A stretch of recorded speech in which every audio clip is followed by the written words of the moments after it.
Hello, my most amazing artists. I hope that you enjoyed the video on Zentangle and you learned a little bit of new information. Today, you're going to finish painting this first. I think I said that I wanted you guys to finish last week, but there are so many people who are not finished. So if you have not finished this, then you are going to sit at the red, yellow, or blue table to finish painting. That's where you're going to go when you leave the carpet.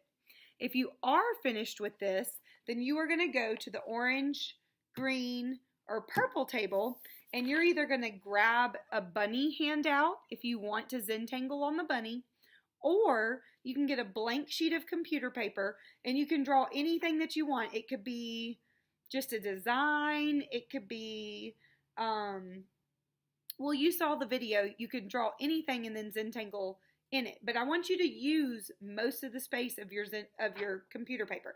So if you draw your own thing, be sure that you're using at least half of a sheet of computer paper. You could just draw circles on it and put different Zentangles in a circle. So when you're Zentangling, be sure that you have a messy mat. And the first thing that you're going to do, if you have the bunny, is you're going to break it up into sections. If you don't have the bunny and you have a blank sheet of paper, the first thing you're going to do is you're going to draw whatever you're going to Zentangle. But then you're going to break it up into sections. So I might break the ears up into a few sections. And this is already in its own little section.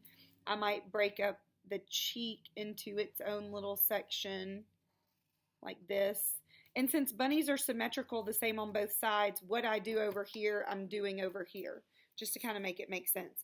And then I might break up the bunny's body into a few sections. And now that I have my sections, I am going to look at these handouts that are at your table.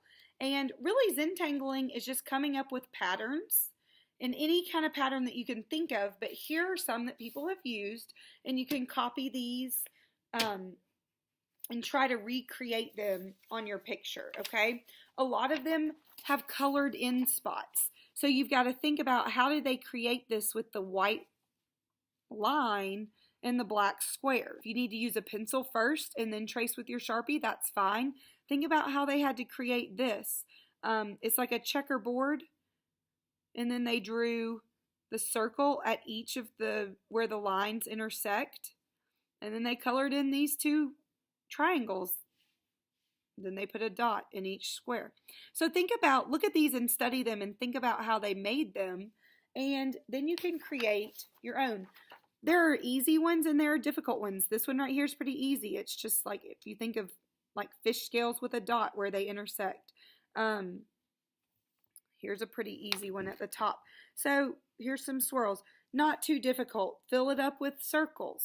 But fill this up with different Zentangles. So this should be different than this. This should be different.